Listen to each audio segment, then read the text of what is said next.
سبقتيني، كنت لسه هطلبك. كل سنة وانت طيب.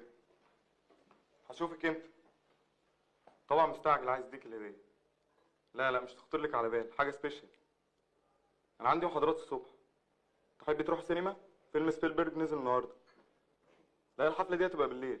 أنا بقول نتغدى مع بعض وبعدين نروح حفلة 3 وتبقي تروح عشان تستعدي للحفلة وأشوفك بالليل. لا ما حدش ممكن يقدر يمنعني أحضر عيد ميلادك يا حبيبتي. وفيها إيه؟ لا عمتي منيرة ولا نينا مديحة هيرفضوا وجودي.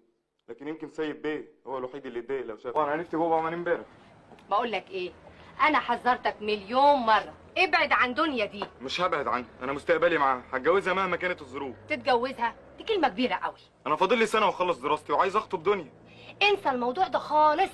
طب ممكن تسلفيني مبلغ هردهولك اول ما اشتغل. مبلغ قد ايه؟ 50,000 جنيه. 50,000 جنيه هتعمل بيهم ايه؟ هشتري شقه واستقل بحياتي. انت بتحلم. انتوا كده بتقفلوا قدامي كل الطرق. كل الطرق هتتفتح قدامك ان شاء الله بعد ما تخلص دراستك وتختار بنت الحلال المناسبه واللي نوافق عليها. ساعتها هنعمل لك شقه فاخره وفرح اسطوري. انا مش عايز شقه فاخره ولا فرح اسطوري، انا عايز اعيش مع البنت اللي بحبها. عايزهم نتجوز. نتجوز؟ ومين اللي هيوافق على جوازنا؟ انت شايف خالي عمل ايه لمجرد ان انت حضرت حفله عيد ميلادي؟ طب واحنا ذنبنا اذا كان اهالينا متخانقين؟ اسمعي يا دنيا، لو عايزاني صحيح يبقى لازم تسمعي كلامي. احنا فعلا مالناش ذنب، بس هنعمل ايه؟ ثم انت فاكر الجواز ده لعبه؟ لازم يكون معانا فلوس؟ ولا انت متخيل يكون حد من اهلي او من اهلك هيرضوا يساعدونا؟ احنا مش هنحتاج مساعده من حد. امال هنعيش ازاي وفين؟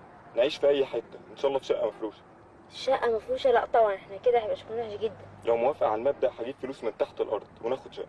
في حاجه؟ مش عارف في ايه؟ في فعل فاضح في الطريق العام. فعل فاضح ايه؟ احنا قاعدين نتكلم. وحابك الكلام في الضلمه يعني؟ احنا احرار، بدل بعدين بأدبنا يبقى خلاص. ولا حاجه، مجرد مكان هادي عشان نعرف نتكلم. وكنت بتتكلموا في إيه ان شاء الله؟ في مستقبلنا. والعربيه اللي معاك دي بتاعت ماما ولا سارقها؟ عربيتي طبعا. وفين رخصتك وبطاقتك؟ مش معايا، لكن اقدر اجيبهم لسيادتك. احنا اولاد ناس يا حضره الظابط، وعيب تعملوا معانا كده.